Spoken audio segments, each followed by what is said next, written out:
Hello, World Singers. My name is Brooke. And I'm Tyler. And this is Cosmere Cosmere Conversations.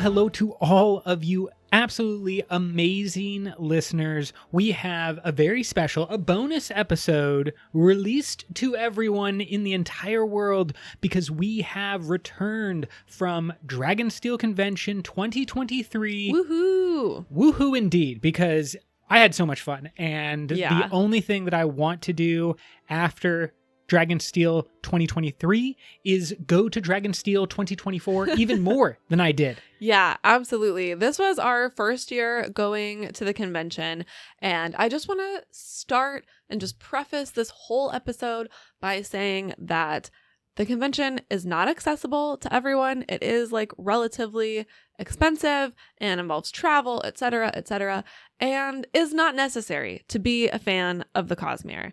And I know last year when everyone was going to the con, I felt sad and left out and man, am I really a Cosmere fan? Yes, you are. So listener, if you two were not at the Dragonsteel convention this year, don't worry about it. You're still just as much of a fan as anyone else, and you are welcome here. Especially because you can listen to us talk about the Dragonsteel convention. Yeah, for free. No money required. But for those that would like to support the podcast, we do have a Patreon. In the month of December, we're having a big raffle giveaway, but that's locked up. That's closed. And we want to give a shout out to our most recent patrons, the first of whom is named Kyle. Thank you, Kyle, for joining up at the Silverlight Scholar tier. We also have Mitchell, who recently joined. Thanks, Mitchell. And Tomas has joined at our lowest tier. That's only $2 per episode, which means that Tomas and all of our patrons are going to be entered into a raffle, and they could win up to $100 at the Dragonsteel store. We are imagining that they will get a leather-bound book of their choosing, but they're welcome to get anything that they want, including stuff from the convention, doom slugs, sweaters, anything that might have been available or is available on Dragonsteel. We're going to get it to one of our patrons. Thank you so much for being patrons, and thank you for listening. What was your sort of overall impression of Dragonsteel Con 2023 as our first year? What did you think? Did it live up to your expectations? So many exciting thoughts. Was having just a great time in Salt Lake City. We happened to stay at a hotel that was right across the street from the convention center. The center where it's kept, I think it's called the Salt Palace, is massive. It's so big. And many, many times bigger than really what was a corner or a wing that everyone, which was 5,000 or more people, filled up on the biggest day during, Brandon's speech. There were a huge number of people, and I would say it was 1/10 of the Salt Palace capacity. Yeah, absolutely. So I think it's safe to say that the convention can be hosted there for many years in the future. We can probably just plan on that being the venue for the foreseeable future. I think last year was the first year they went to the Salt Palace because they needed more space. And I think that upgrade is going to last them for a while. I think that my overall impression of the convention itself is defined by the people who were there. And that is my biggest takeaway, kind of the biggest thing that I felt. There were just so many people. We obviously are all linked by our love of the Cosmere and these books and these stories. And it was just wonderful to meet those people. So many people were kind and generous. Yeah. And just, it was a great experience because it was an opportunity to meet so many Cosmere fans. And I think that's kind of my biggest takeaway from the whole convention. Absolutely. I agree. It was so much fun to just be in a place, in a group where everyone was a fan and you just immediately had a connection point with every single person that you met. There were people that we were just standing in line with or happened to be like eating lunch next to, and it was so easy to strike up a conversation. Everyone was just so nice, and it felt great to be able to bond over, cool cosplays. And when I got excited about something, everyone else around me was also excited about it, which was really cool. And it kind of made me want to start, or at least try to start, more like in-person Cosmere fan meetups or something, because it felt great. I agree. That would be wonderful. And obviously, that's not something that we can control because it requires those other people. Yeah. But I do think that is really the difference. If you are able to, especially next year, 2024, I think is going to be so much fun. It's the release party for Stormlight Archive 5. Brandon has so much power and so much fame within the publishing industry that he is moving the release of his book to Saturday so that the convention can be held on the weekend, not next to Thanksgiving. Like, there's just a bunch of stuff that is going to be great about 2024. And I think if you can find those people in your real life, in your community, that's great. And if you want to find a community and make a community, Dragonsteel next year is a great place. We're going to be there, and we hope to see some of you there as well. Let's talk a little bit more specifically about different events or like panels that we went to at the con. What did we think about all of the things that were available to do and see? Yeah, I think this is going to be kind of like part summary, but also part listening experience for people who are wondering, like, what's the convention like? What am I able to do? Exactly. Like, what is it like? Is it worth it? Do I feel like I want to go?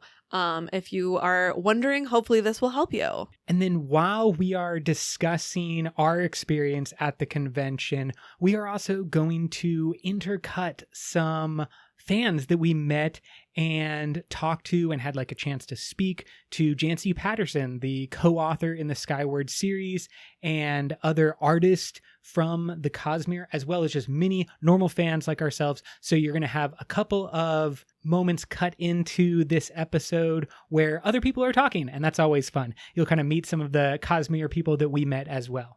For example, here is Jancy Patterson, who has written several of the novellas in the Skyward Flight series and started co-writing with Brandon in the Alcatraz series. There's also some hope that maybe she will join officially into the Cosmere. But here is her responding to my question about what most excites her when Brandon asks her to write in these different universes.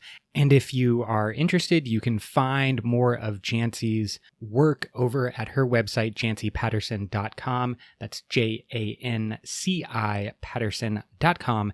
Here's Jancy's response. When Brandon first asked me to work on Bastille, which was the first one I started working on with him, he was actually a text message, and he said, you can think about this, take your time, but I wondered if you wanted to co-author the last book in the Alcatraz versus the Evil Librarian series with me. And I was like, yes. Wait, was I supposed to think about it? Yes, because Brandon has the best worlds and the best toys, and I am just so grateful that he lets me play with them. My specific likes and dislikes, my hot takes and my cold takes. Yeah. I want some of your thoughts as well, because I think that the best part, I'm going to leave aside anything that involves Brandon directly. Sure. Because that is why we're all there. Yeah. And he is the kind of the main show. Leaving that aside, there were wonderful panels.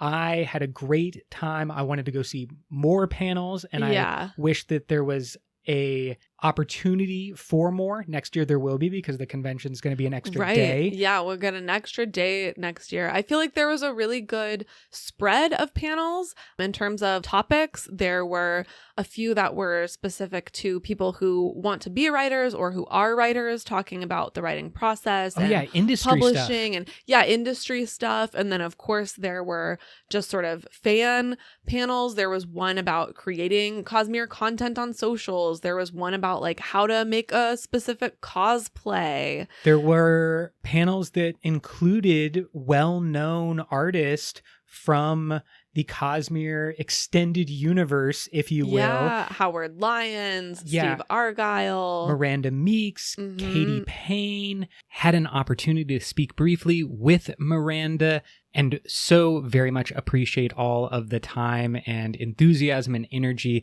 that everyone in the exhibition hall brought.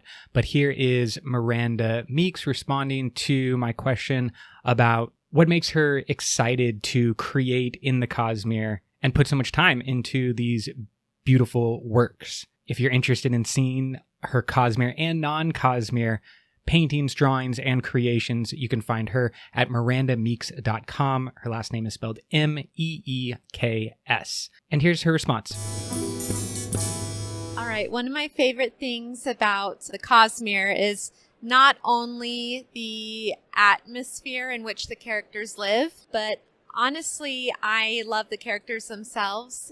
You kind of fall in love with them throughout reading the books. And one of my favorite things is trying to portray their character, not only their likeness, but their spirit and their motivation and their passion, and trying to convey that in an image, that a still image, basically. So it's really cool to try to capture these really in-depth characters. They're multifaceted, and trying to engage that and convey it effectively is one of my favorite parts. And then being able to connect with the readers after, only to find out that that's exactly how they imagined the character.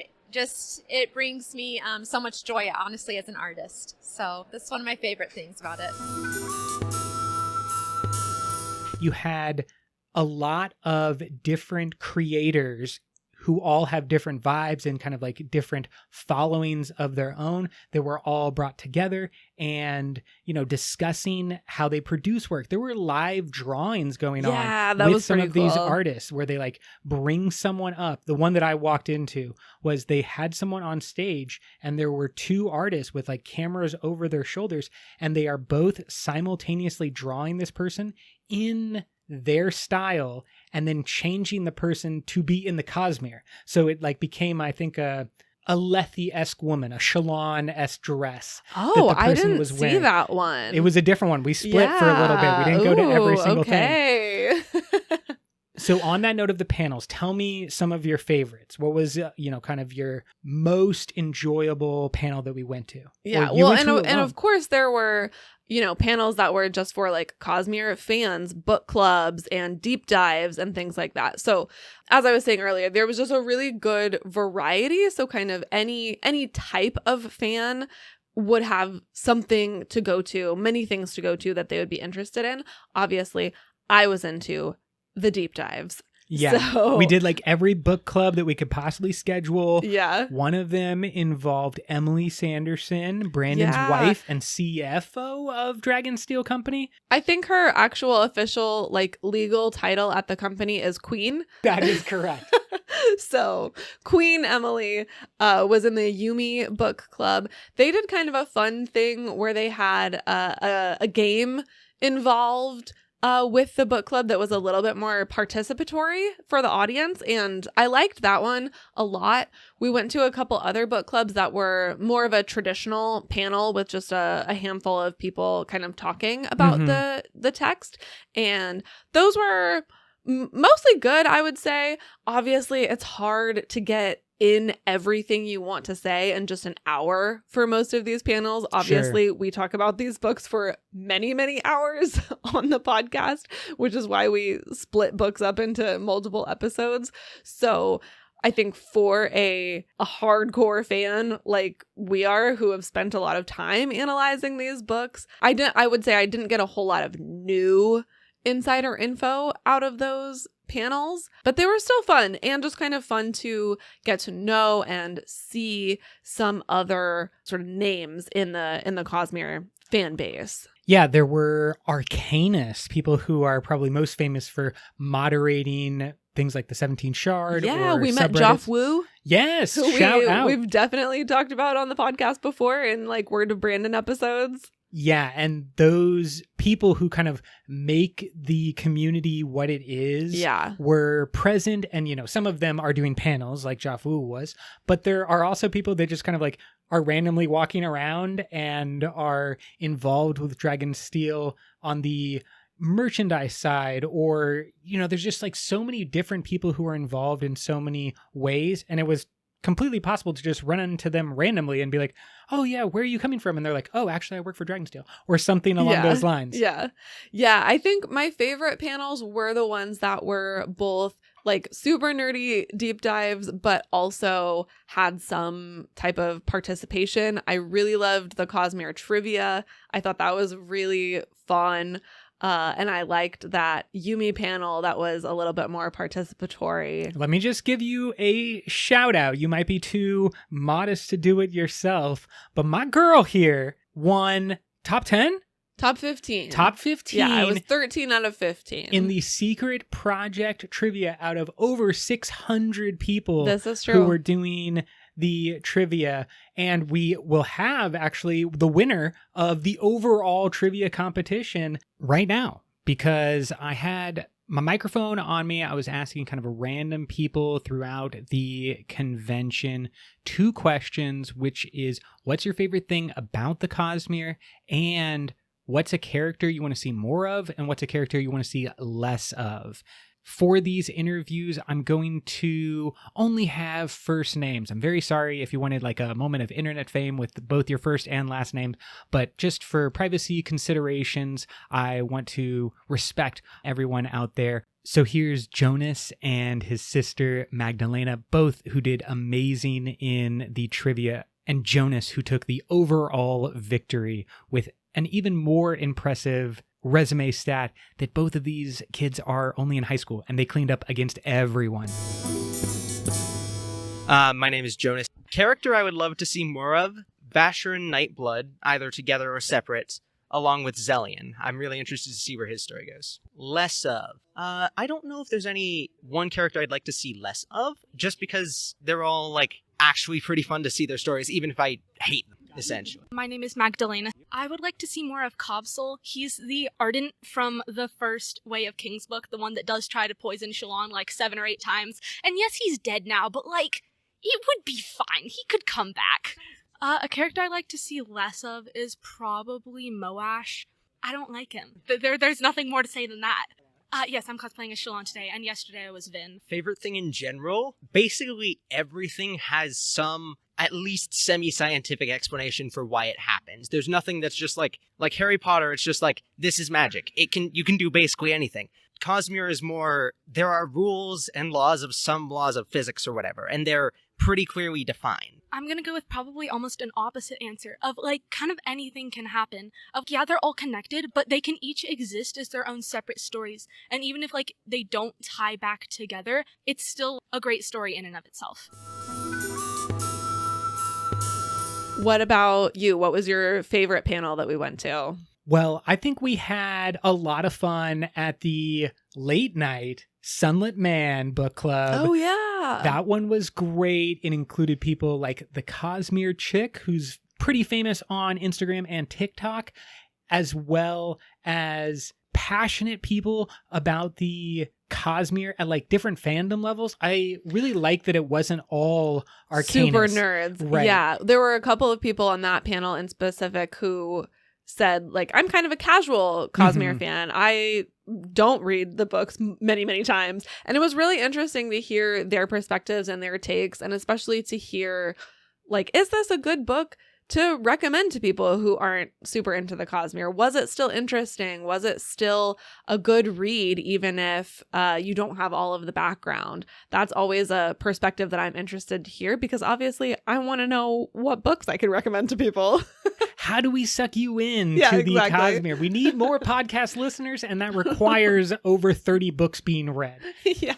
So it's a small fandom, but it's a growing fandom, and we thank Brandon for that. I also loved a lot of the non-panel stuff going on. There were many opportunities that we didn't get to fully participate, but in the same way that we went to panels, other people were able to simply hang out in the game room Yeah. where there were board games, some of them Cosmere based, but then other games were there as well. They had And D&D going on. They had a Stormlight Archive Call to Adventure, both just gameplay going on. They also had a learn how to play Call to Adventure table, which I thought was really cool. yes, Brotherwise Games was actually previewing a new game and was teaching people. So that would be an exclusive opportunity only for those people who were there for that time period. The Stormlight Archive role-playing game, which seems very cool. It's definitely a great blend of kind of the standby D&D character creation. You have some points, you roll dice,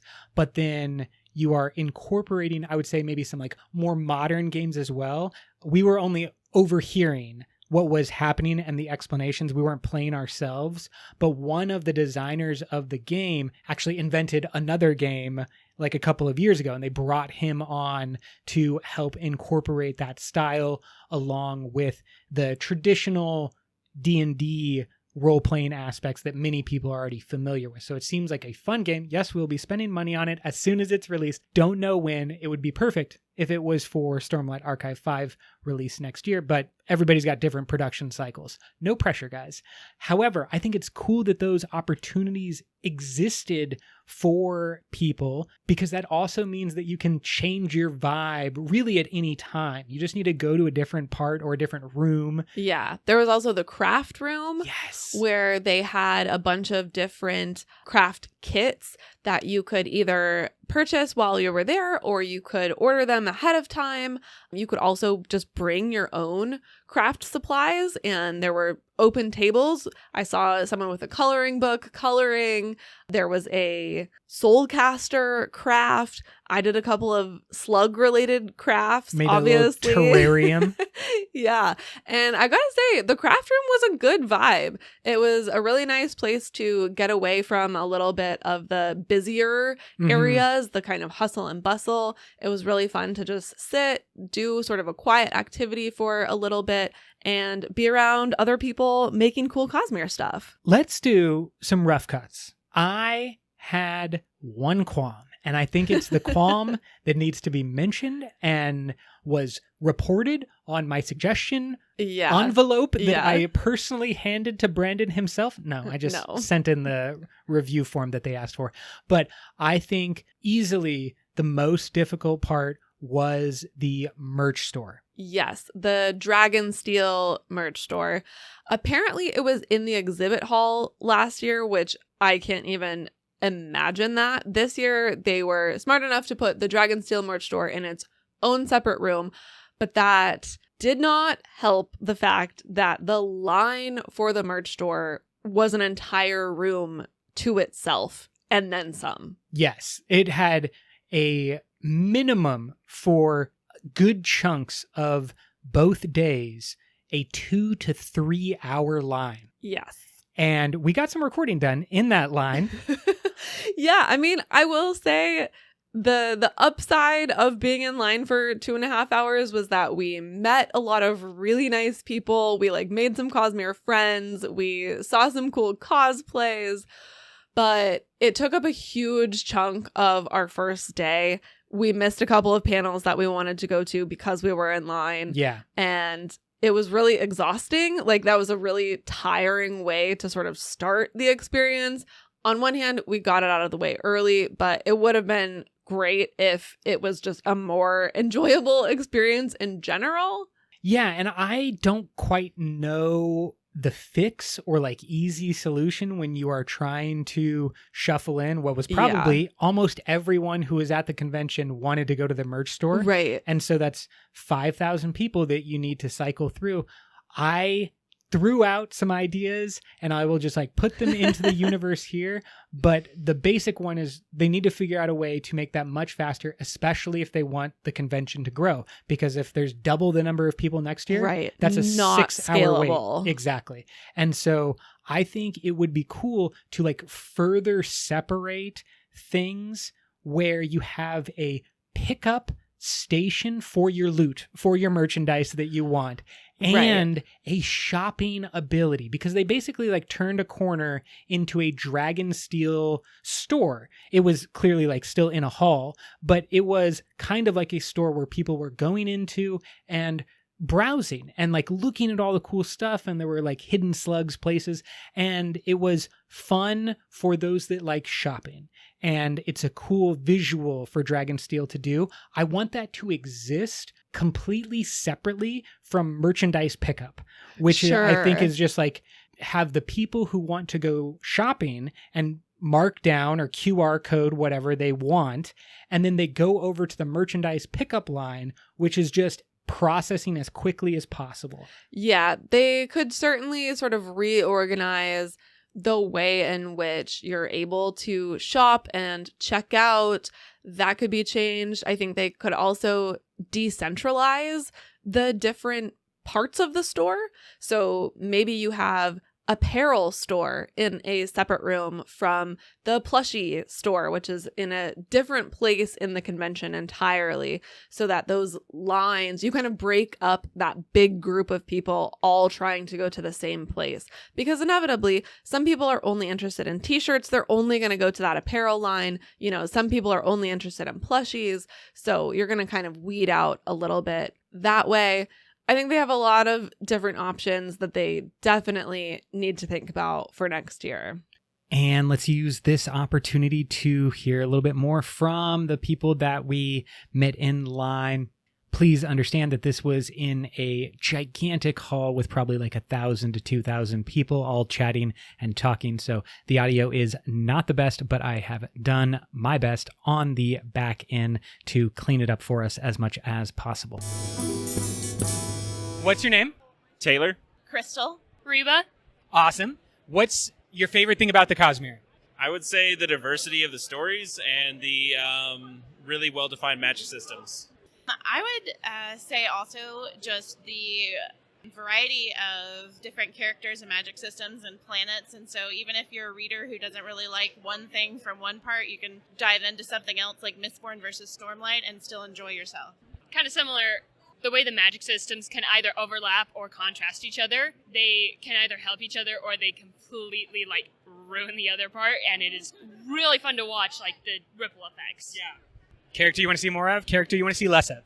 I would like to see more of Renarin in Stormlight, and also more other orders of Radiance, and then less of. I think we could see less of Shallan, maybe. Okay. So prior to Rhythm of War, it would probably be in more of Navani, because I also work in academia, so I love her character. Now, I know we see a lot of him, but I would love more of Kaladin. And definitely less of Shallan. She's my least favorite character. I kind of want to see, I want to see Rock more. I do actually want a better story about Rock. I don't know. There's not really anyone that I like particularly don't like seeing, even if they're a villain, so. I will say that the line was a wonderful opportunity to speak with people and to see amazing cosplays. You wanted to shout out a couple of those. Oh my gosh. Yeah.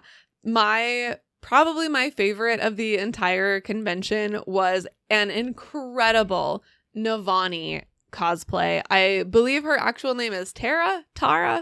She just looked absolutely perfect as Navani. Yeah, cast her in a movie immediately. Yeah. She was absolutely top of the line. An incredible outfit, seemed bespoke and just a fine attention to detail. She had lavender contact lenses in. She had Fabrial bracer on her arm. She just had it all. She looked amazing. And she did not quit, because the next day she did an incredible Veil. Yeah, she looked great as Veil the next day. She just had really solid cosplay skills.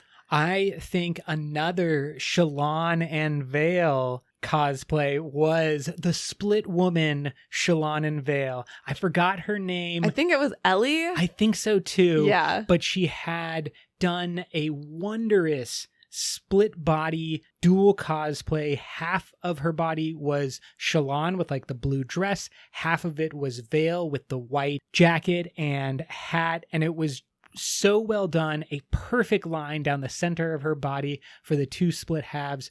Loved it, and clearly a lot of work put into that. Yeah, it was very cool. And I think if you asked anyone at the con, everyone was talking about her.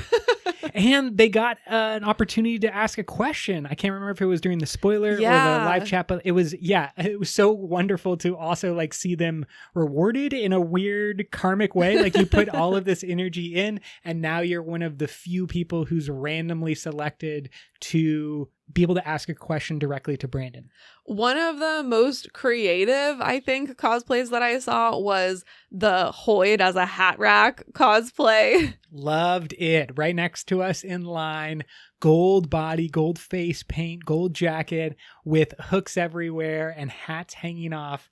It was great to see a bunch of different Hoyds, obviously the man of many costumes. Yeah, there was like wit version Hoyds and the slim black suits with their loots and things. There was from Tress the Hawaiian decked red pants. Quite a few, Hawaiian shirt Hoyds. Loved them all. I did have a special place in my heart because we hung out for so long next to Hat Rack Hoyd. Exactly. That if we saw them later at the convention, it was just like, Hat Rack Hoyd, you're here. It's always cool to see those unique ones where there's only one of them. Obviously, you walk around, there's like a bunch of Shalons, there was a bunch of Spensas or other Skyward characters. Actually, there was a really amazing Alanique. Yes. Loved that Alanique. There were many Alaniques, and I thought that all of them are a commitment. It's not something you can casually pull off. For example, I cosplayed one day as Zeth, which is just wear white. It's the easiest cosplay ever. I took it very, like a lazy man's I'm surprised approach. that there weren't more Zeths, to be honest. There was a handful of you, but with such an easy costume, I thought maybe I would be everywhere. Oh, I think next year I have brought it because it's basically just white pajamas. Yeah. It's wonderful. Anyway, I'm so comfortable. But Alanique is a commitment because you're doing some type of face paint and you have to be an alien for a day. And this person, actually, we spoke to them and they said that they had a background in makeup. Yeah, so she had the sort of latex like prosthetics on her face to make the bone ridges that Alanique has, which was really cool. And she just looked super authentic.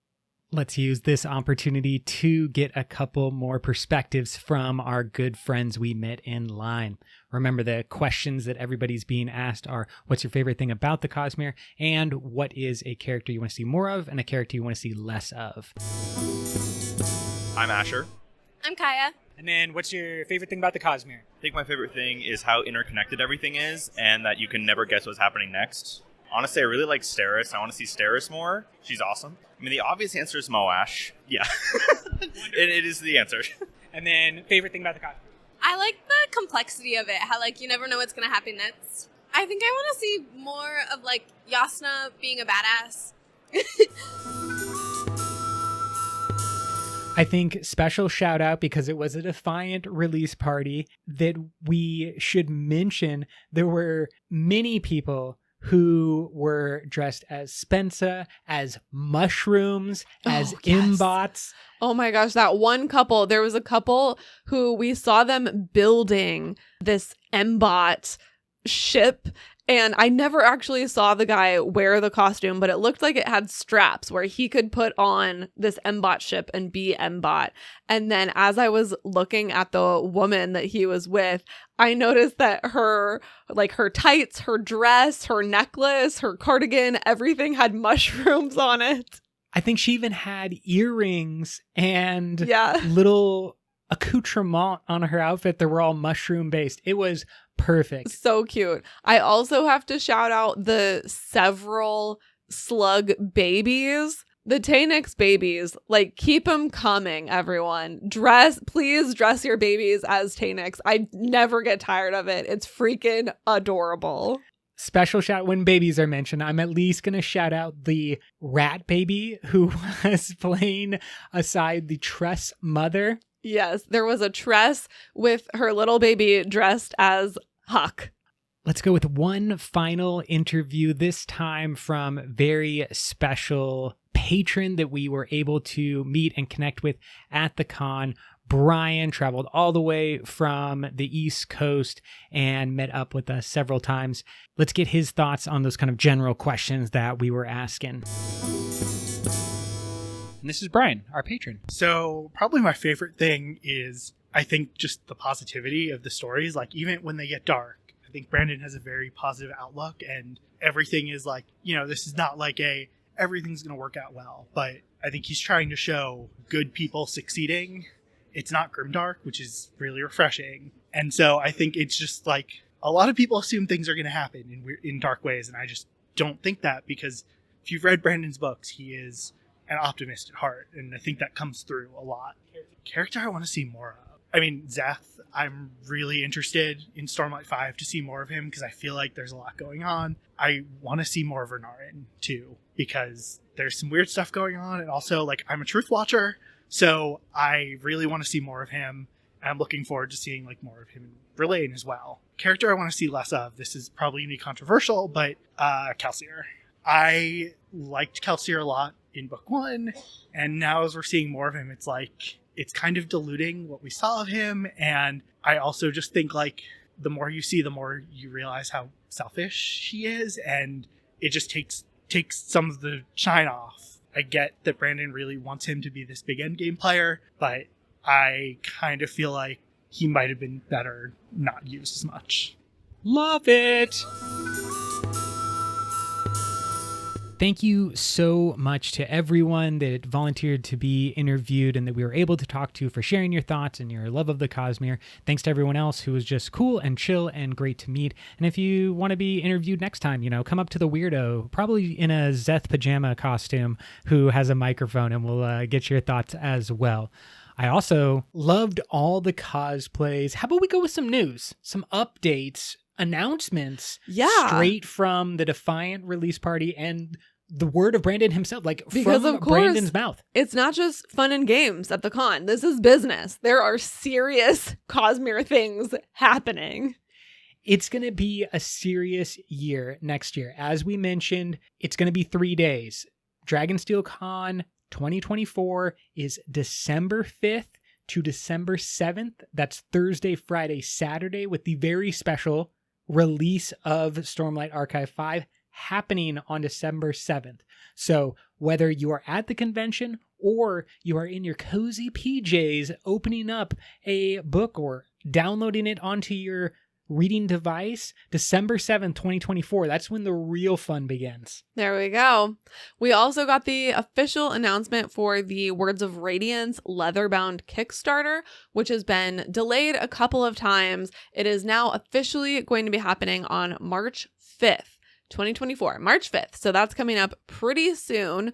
One of the great things about this Kickstarter, and because it has been delayed so many times, is that they already have all of the books. So basically, as soon as the Kickstarter closes, they can start shipping them. There's not really going to be any wait time, which I'm excited for. We mentioned this earlier, but there will be a new Stormlight RPG game planned for the fall or winter of 2024. Of note, that's going to give us some more information about Radiant orders and what spren make up each of the armors. So we're going to get like full classless, a lot of breakdowns, all considered, well, I'll say softly considered canon and accurate. What we don't have right now is a release date for that game. Right. Obviously, as you start to develop these things, it's hard to set a really hard timeline, but I think they are hoping to have it out near the release of Stormlight Archive 5. And then we got some tidbits about after Stormlight Archive 5. Tell us about what Brandon is doing next. Yeah. We are ending so many big series right now, which is something that he talked about. After he is done with Stormlight Archive 5, he plans to work on Mistborn Era 3, which I think this is the first time that we heard this is called Mistborn Era 3 Ghost Bloods. Tentatively titled, but I love it. Yeah. I am really excited, especially there were a lot of parts of the Lost Metal that were introducing the Ghost Bloods. We got to see a little bit behind that veil, pun intended. But I also was excited about the potential of the conflict between Marassi's mindset and her direction, which is seemingly against the Ghost Bloods, and that kind of building up maybe to big moments in Mistborn Era 3. It definitely makes sense. I can't believe that I didn't think of that earlier, knowing that Era 3 was going to be like spy thriller theme. Obviously, that's going to be about the Ghost Bloods. I didn't think of that before. I am a little bit nervous. I think just because, as you're saying, there was so much of the Ghost Bloods in The Lost Metal, and I didn't love that book.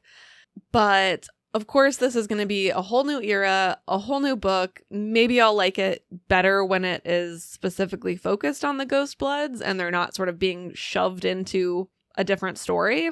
Yeah, I think that concept of like being put into the Lost Metal maybe became more apparent as Brandon started planning further out. Yeah. So he had some ideas about this needs to happen in Era 3, which means I'm going to set it up now. And I do feel like that detracted a little bit from the wax and wane of it all. He gave a lot of interesting information about Mistborn Era 2 as well when he was talking about this, and said that he actually completely got hung up on Shadows of Self, skipped that book, basically, wrote book number 3 in Era 2, and then sort of filled in the gaps with Shadows of Self, which I think makes a lot of sense. We've talked before on this podcast about how that book feels kind of weird and like different. It's a big tone shift. So it was just interesting to hear a little behind the scenes info on that series. Yeah, and when it comes to putting together a series, constructing an overall series, we got some construction news, some big news. Not about a series, just about an actual construction project. Brandon Sanderson is building a Dragonsteel castle. They didn't want to call it that, but I will call it that until a better name is given out. The Dragonsteel construction project, or Dragonsteel Village, is a plan that Brandon has seemingly had for a while as like a fantasy, an imagination. So it started as they were like, we need an actual headquarters for our company. Like, we can't keep running our company out of our house and a warehouse. And so they said, okay, we're gonna build a headquarters. Well, if we're gonna build a headquarters, why don't we also build a bookstore? It should definitely be a bookstore. Yeah. And then if we're gonna build a headquarters and a bookstore, why don't we also build like a courtyard for people to hang out in, where there's a cafe and some more storefronts and maybe a Dragonsteel store and some community rooms if you want to host a book club. And so the project continued to grow in size. I believe what they said is that right now this is very early. You should not get excited about visiting this anytime soon. They are thinking the second half of the 2020s is when this project would start to come online, and you might be able to view its progress. 5 to 10 years, I would say, until we're ever able to visit this place. But it sounds wonderful. And I also love the commitment of Dragonsteel and everyone involved to giving back to their community, both their physical community where this building is going to be. They're not just building it for themselves. They are building it for the whole community. Like I said, there's going to be community rooms that you can rent out and rehearse your play or have a book club. It's a place for people to gather, which I think is really lovely. And then, of course, they spent the entire convention giving back to the fans. And I think that ethos is really evident in everything the company does. And this is just one more really intense version of that. It's certainly exciting to maybe be able to bottle up some of that energy and that community that we were talking about at the beginning of the episode and get that all throughout the year. And maybe you have a layover in Utah at Salt Lake City and you're like, maybe I'll just go pop over to the Dragonsteel village or castle, whatever it happens to be. I think that that's lovely. And if we didn't already mention, yes, it is going to be in Utah.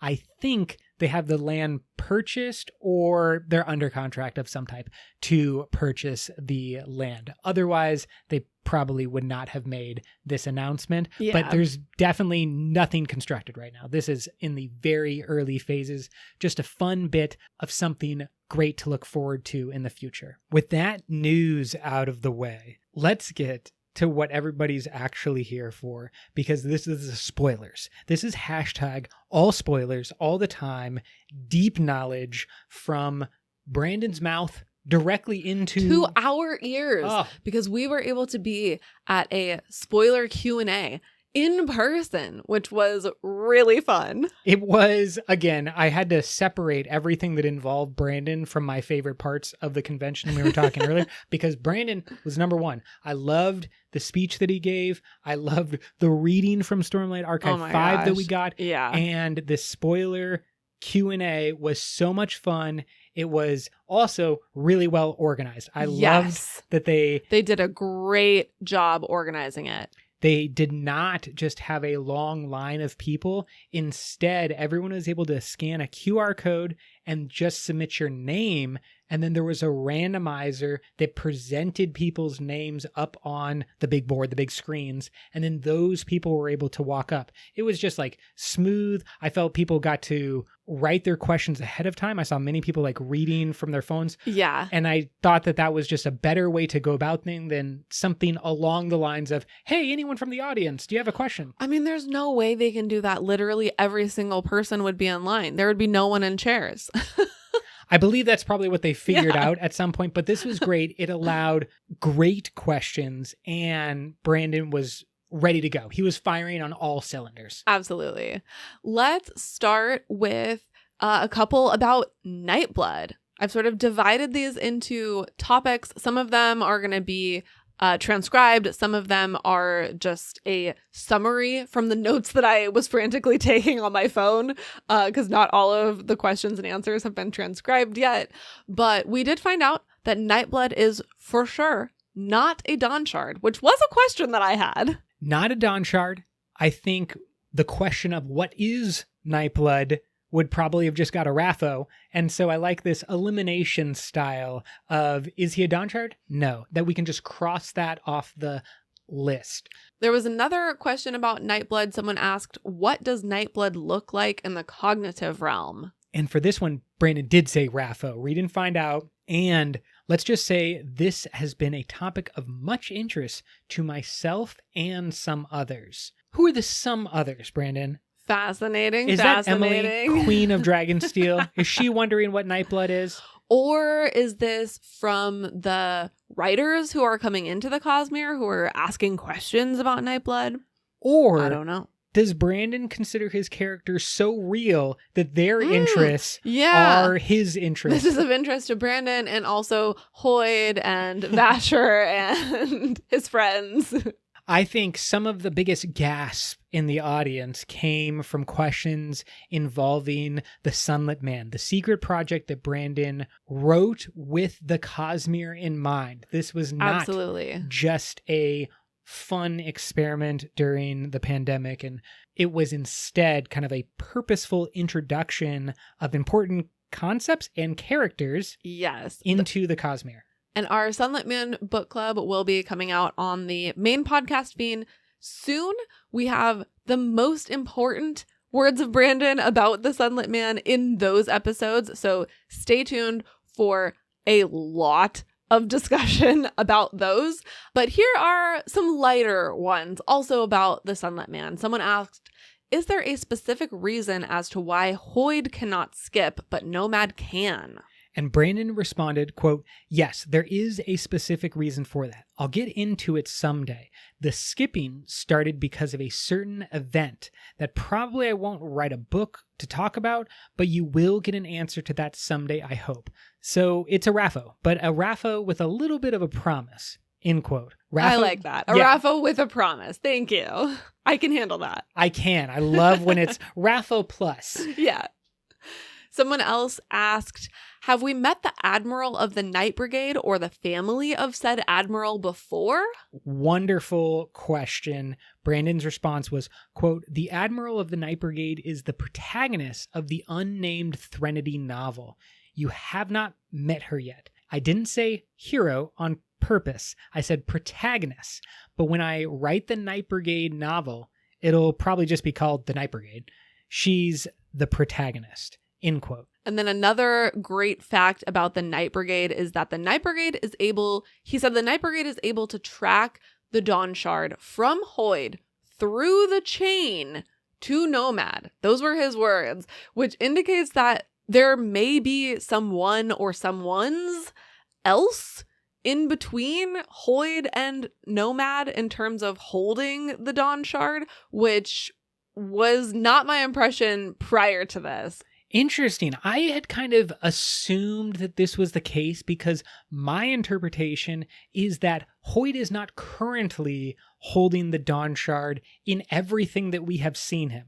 I had always believed that the Dawn Shard was something that Hoid had in the past. But and then every Nomad book blames Hoid for it. We don't need to get into like a whole Right. discussion about this. That's but what the book club is for. Yeah.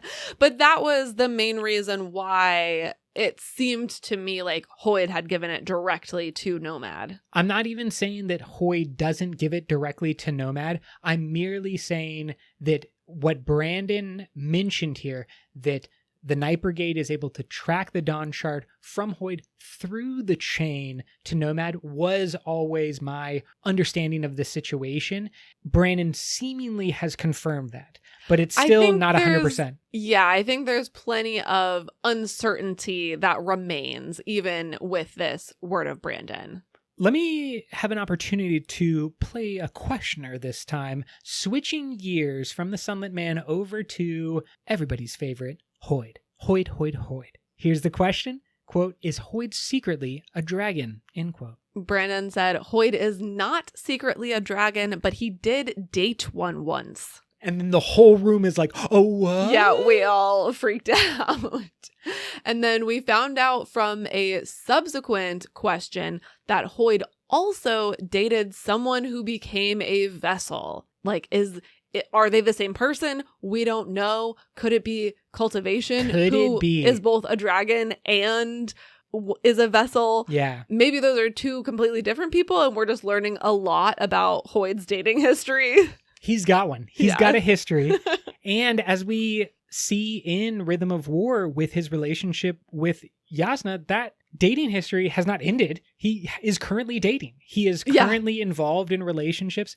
There is a tidbit from the story The Traveler, which we read previously, all about Hoid, and it seems to suggest that many of his actions are because of a lost love. I'm not going to say that's a romantic love. Yeah, he has talked about someone that I believe the quote is should have loved. We don't know if that is romantic love or platonic love or familial love.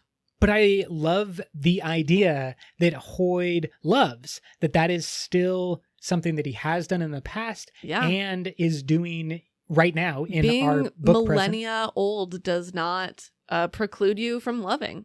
Good to know. Congrats to Yasna. I imagine he does well. He's got a lot of experience that's probably wasted on Yasna. Regarding a previous, often talked about word of Brandon, that Hoid would not want to be near Nightblood, someone asked for a clarifying bit of information on what did Brandon mean by that? And he said that it's because of Hoid's breaths/memory situation that we start to see at the end of Rhythm of War. Basically, Hoid wouldn't want to risk losing his breaths or his memories in the way that he does to Odium. And it seems like Nightblood would probably do that even more comprehensively and probably quicker than Odium. So that makes sense to me that Hoid would just be like, I don't want to be anywhere near that sword. Nightblood is powerful. I mean, we watched it destroy a vessel, not necessarily the shard, but it destroyed Odium, the vessel. And I think that what Brandon had mentioned earlier about, it's of interest, the powers of Nightblood, the limits of Nightblood. Keep an eye on the most dangerous sword in the universe. Let's get into some of the just miscellaneous questions and craziness that was on display. This is a long one, but I think it's a good one. Someone asked, if you were to divest yourself of all identity, then tap the max amount of connection and investiture, would you be able to instantly have access to, say, the surges on Rashar without oaths? Brandon responded, quote, so what you're saying is if you divest yourself of all identity, you highly invest yourself, you're still going to need something that's going to tell that investiture what to be and how to manifest in yourself. And so if it's the right intent, then maybe, because you can have both identity and intent on investiture, and you can unkey it to one or the other or both. And so that might be, but the thing is, you're still going to have to know this is a step toward getting what you want, but there's still got to be something that tells it, you're holding a massive amount of investiture. What do I do with this? Do I teleport you across the Cosmere to another planet? What do I do with it?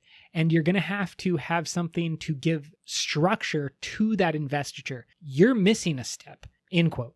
Lots of great info kind of about the nature of investiture and the possibilities and this whole unkeying of investiture, which is fascinating. And I'm sure we're going to start to hear more and more about as we continue to move forward in the Cosmere. Yes, I think that Brandon's introduction, really in the Lost Metal, of the unkeyed power or the power of unkeyed investiture is going to have many ramifications, that it was like dropped into the Lost Metal because it's going to be maybe significant to Stormlight Archive 5 or future Cosmere stories. Yeah, but then the additional context that he's giving in this quote, that you can't just strip everything away. It still needs some kind of structure in order to be useful.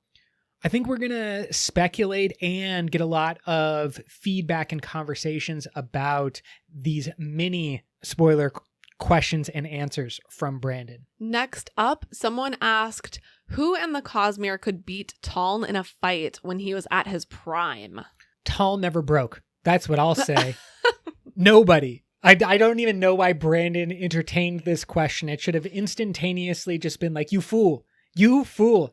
Taln never broke. You think a random person in the Cosmere can break him? Nay. That's what I say. That's my answer. There's a lot of strong people in the Cosmere. I will now give Brandon's actual response instead of my own ramblings. Here's Brandon. Quote, depends what level of abilities he has access to. If you're saying access to full abilities, I don't know of anybody who could beat him in an actual one-on-one.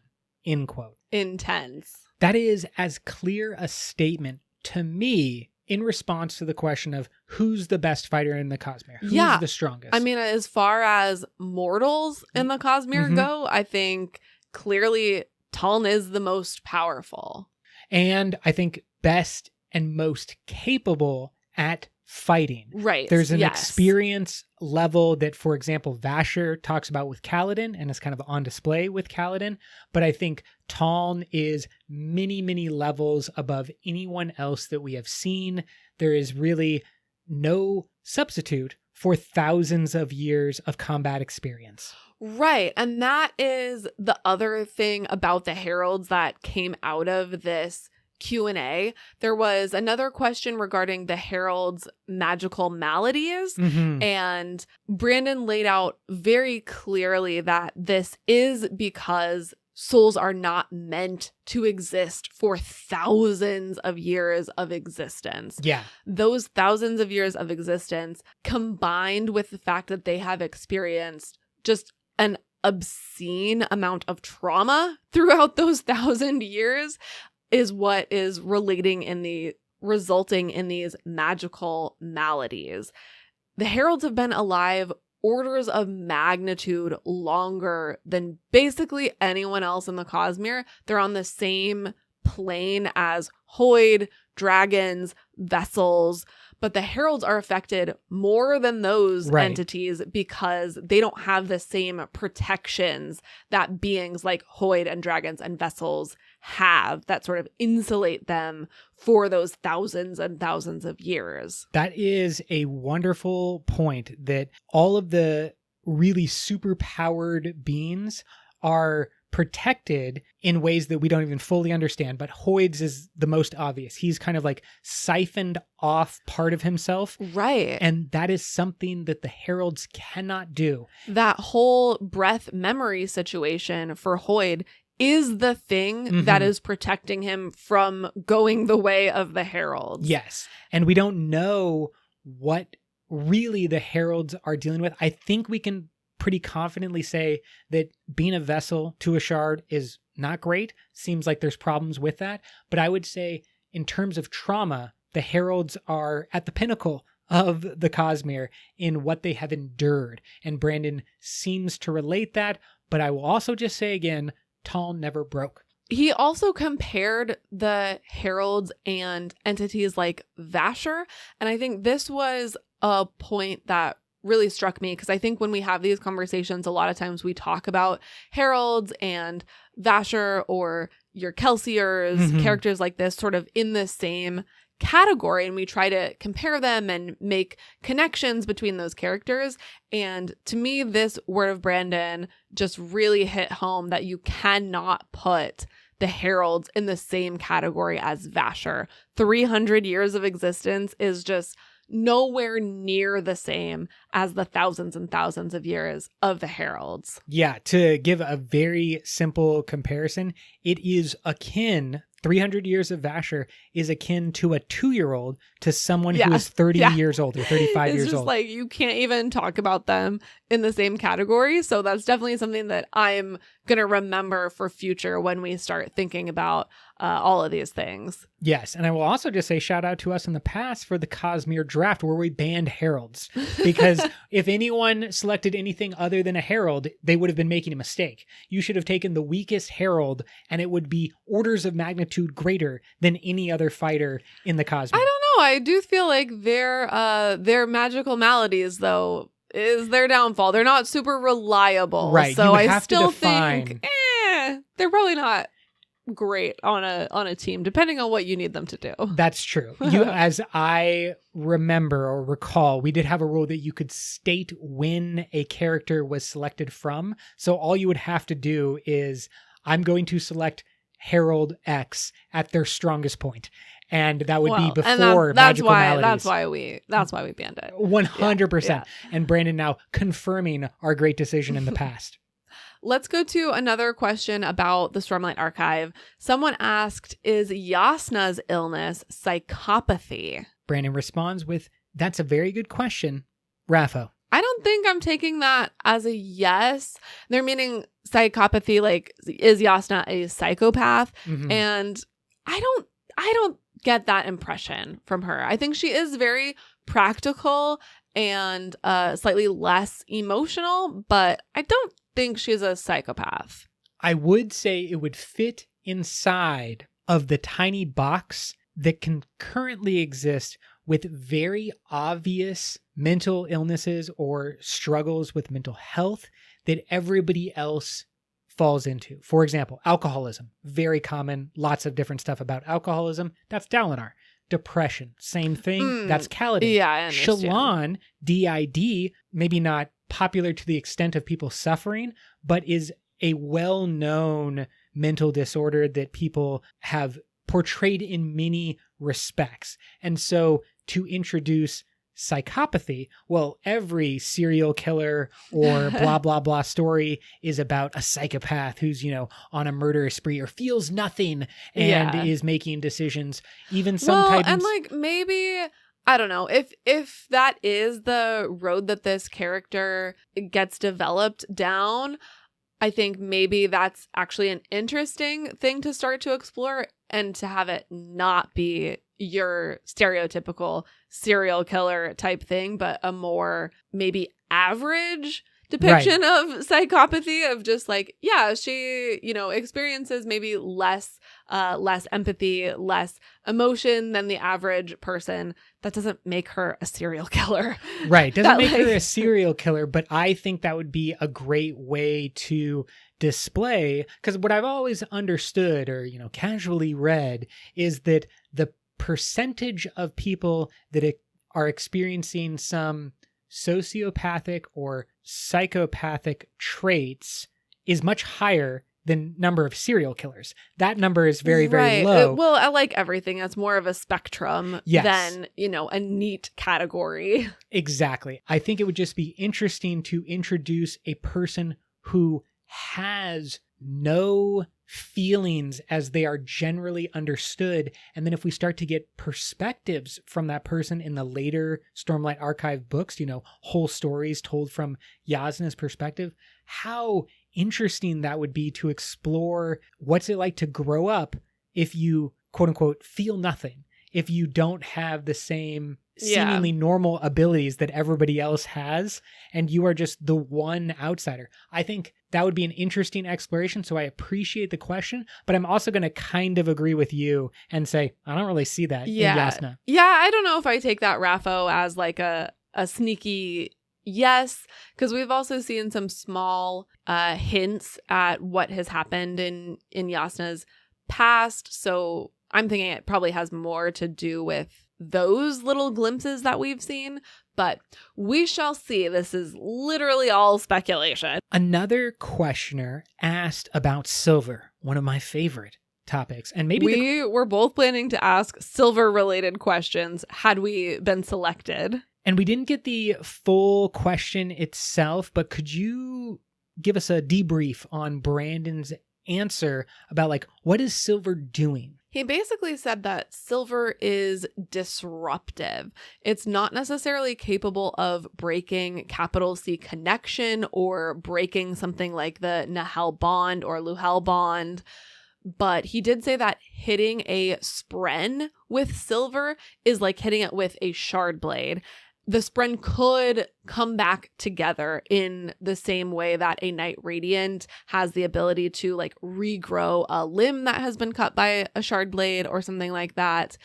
He said that Silver is specifically really bad for shades. There's something specific to those entities that react in that specific way with Silver. Oh, I know what it is. I don't know what it is, people, but my deep speculation for a long time, Brooke is already rolling her eyes, is that the shades on Threnody are created by something bacterial. It is some type of microorganism that is beginning the process, part of the process, creating the shades and connecting it over to Tress and the Aethers. Aethers are mushrooms. We all know this. They have spores. They are connected in weird ways. And the way that Silver would relate to that is that Silver on Earth is a medicine for bacterial infections. Yes, bacterial and fungal infections. One of the common treatments, you can buy it at the store, is a silver neosporin, basically. It's just got like some... I think it's called colloidal. Oh, silver. Look at you. She's backing up my theories now, people. This is how we've gotten her in. I'm not. I'm just trying to get you to the end of it as quickly as possible. And so the end will come when Brandon finally answers my question. That One Silver, day. Yes, Silver is an antibacterial and an antifungal in the Cosmere, and that is what it's disrupting. It's breaking whatever connection is made with the fungal properties of Aethers or with the bacterial properties of shades. I've said my piece. I leave it there. Moving on, we got an interesting note about a comparison between mists on Scadrial and the shroud on Komashi. Brandon said that these two things are similar. Someone asked a question about the fact that Yumi is able to see through the shroud, and Brandon said that that's because she was able to align with the investiture, but that this ability would not be available to everyone. I don't really know what any of that means, but it seems important, so I threw it in here. I definitely think it's important. We know that tin eyes are able to pierce the mist on Scadrial, but specifically it's not because their vision is improved. It is similar to this. It's that aligning of the investiture. Preservation's essence is part of the mist, and Allomancers are drawing on the power of preservation as well. I think that this is similar, but I don't have this idea fully developed. But when it comes to tuning rods or tuning forks, if you have a tuning rod that, say, shakes, quivers, resonates at, we'll give a number, 60 hertz, and you bring another tuning rod nearby that is also resonating at 60 hertz, they have to be designed that way to resonate at a specific number. And if you bring a new tuning rod, it will actually make the other one start resonating without any flicking or hitting or activation. Yeah, just the sound waves. Yes, just the sound waves, but only sound waves that are resonating at the same level. If you bring a tuning fork that's resonating and vibrating at 30 hertz, it does nothing.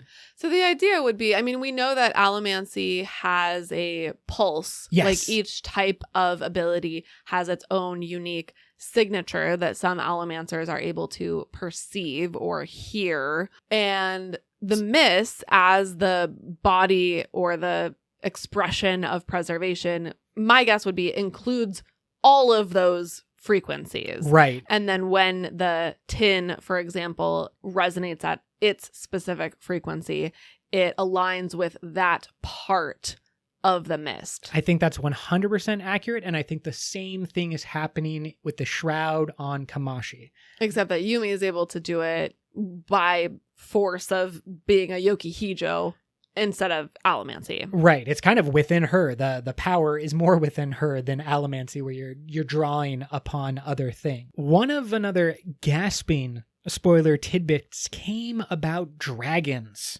Dragons, we learned, have a powerful rioting and soothing magic. Described that way, but we shouldn't think of them as identical. Yeah, just similar to something like a rioting and soothing. And Brandon said that people can pray to the dragons, and the dragons will help them with their emotions during difficult times. And I think this has something to do with what we see in Stormlight Archive with the heralds. Shalash specifically, like, doesn't want anyone to pray to her, and she's destroying all icons or imagery of her that could maybe convince people to pray for her, is what I think is going on, because I think it does something like reinforce the cognitive shadow element, and I think dragons are beings that exist in the cognitive and physical realm. So they're like very attuned to people's thoughts about them. That's interesting. That's my speculation on like the underlying fact of what's going on.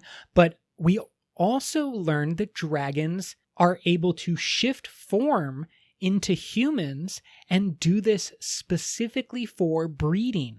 All Cosmere dragons breed in human form. Yeah, they breed and give birth in their human form. Both forms are equal for them. They can transition back and forth and have, equal importance on those two states, which I did not know. I've assumed that cultivation was able to sort of appear as a human and hide her dragon identity just by virtue of being a shard, instead of it being an innate feature of being a dragon. Right. This kind of opens up a lot of possibilities. We could clearly have humans that we meet in the Cosmere that are actually very old dragons. It also, bringing us back to that Hoyd question of like, who were you dating? It would be appropriate to assume that Hoyd was dating a human, someone appearing as human, though they were actually dragon human. Maybe. That's don't true. know. I don't know. You're right. Yeah. He could have been real into the dragon form. Yeah, you never know. I love the idea, though, that they are equal forms. It reminds me a lot of the singers and their ability to move into different forms.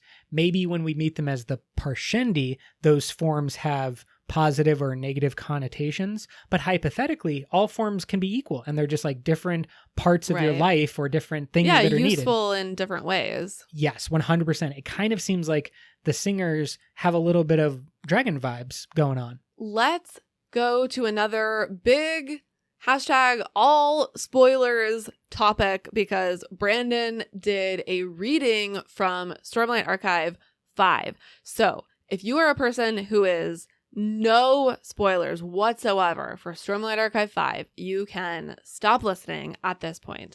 We are usually no spoiler type people. I was very nervous about this reading because I want to wait until the whole book comes out and read the whole thing. Like, we have not read the intro or the prologue that has been released. He read an interlude, which I felt a lot better about because it wasn't connected to the main storylines going on. And I'm really glad that I heard it, actually. It's a little bit standalone, so I don't feel like the book has been ruined, but it gave me something to get excited about. We won't sort of detail the whole thing. It's available in a YouTube video that you can listen to. It's been transcribed, so you can read it if you want to. So we're not going to do that. We'll just give a quick rundown on a couple of the things that were contained within that interlude. Starting with the fact that it seems to be about the descendants of Yim, who we see in Stormlight Archive 1. I love Yim. Yeah, Yim, the shoemaker, the cobbler, and early Knight Radiant that is slain by Nail. I think that this story seems to deal with his daughter and granddaughter. Yeah, it's from his granddaughter's perspective, but his daughter is the one who has adopted the Spren that was trying to bond Yim. This interlude also heavily features the 17th Shard, our good friends, another group that was in, I believe, Stormlight Archive 1. They are back with their shenanigans on Rashar. Of course, our characters here are Grump, aka Galadon from Elantris. Thinker, aka Demu. And Blunt, aka Bayon from Taldane and White Sand. Yeah, we last saw these people at the Pure Lake. They were popping around up there, but this time they are very interested in studying the Spren bond and the Nahel bond specifically. But then some chaos, some intrigue begins to happen and kind of stops that solution because it seems like the Iriali have been called away from Ashar. Are going crazy. We come back to that super weird, supposedly a Spren, Kusakech or something. Kusakech the Protector. It's even weirder than we saw it before and seems to like turn into a perpendicularity. Yeah, there were described as like mini beams of light that all seem to be perpendicularities that were ushering the Iriali forward, the next step on the long trail. Yeah, this will be the fifth leg of the journey of the Iriali on their long trail, which explains a lot about the many sightings of Iriali that we've seen in stories that happen subsequent to this. I think they appear in almost every one of the secret projects. They are referenced in the Lost Metal. The Eerie have been popping up all over the place. So it's kind of cool to get a little bit of a background on why that is. Yeah, I think that even some of the casual mentions of crossovers could be in response to the Iriali, because remember, they are not a pure people. They're not like 100% separate from the rest of the world of Rashar. There's some crossover of culture, of language. Yes, they are isolated. But they are not native to Rashar. Definitely and they true. are also not from the same background as the Alethi. Like, they arrived on Rashar separately from everyone else. That is absolutely true. What I think could be the case, though, when we see things like chowda, food, maybe music, or other cultural aspects show up on other planets, it could just be like there was an Iriali that sold chowda and that was their job. Maybe. Not 100%. Obviously, that's like a Herdasian thing more than an Iriali thing. But the big thing that this made me start thinking about is if this is the 5th leg, and I believe the journey, the long trail is said to have 7, right? 7 lands, then I think that means some of the secret projects have to occur before they get to Rishar. Like, there's not enough lands at the end for all of the secret projects to be happening in the future of the Cosmere. So maybe the answer to why is design not in Tress of the Emerald Sea, that Hoyd has not bonded design yet, and that Tress of the Emerald Sea happens before this. But then, like, question mark for the timeline of the Elantrians and how they became so technologically advanced. I don't know, but it seems, I feel like there's some weird timeline things that this starts to bring up. And if you want help dissecting those timelines, unfolding the timelines, spinning the web of crazy theories across the Cosmere, we're going to be doing that. We're going to be doing that from now until Dragonsteel Castle is created, until long after, because Dragonsteel Con 2023 was so much fun. We learned so much. We met so many cool people and really loved this as a celebration of the year of Sanderson. Absolutely. It was the closest thing to like living inside of a book, to get to see everybody's cosplays and be like, oh my God, look, it's Shalon. Oh my God, look, it's Navani. It's Spensa. So cool. So super glad that we went. I'm excited to go again next year. I'm excited to keep meeting and interacting with fellow Cosmere fans.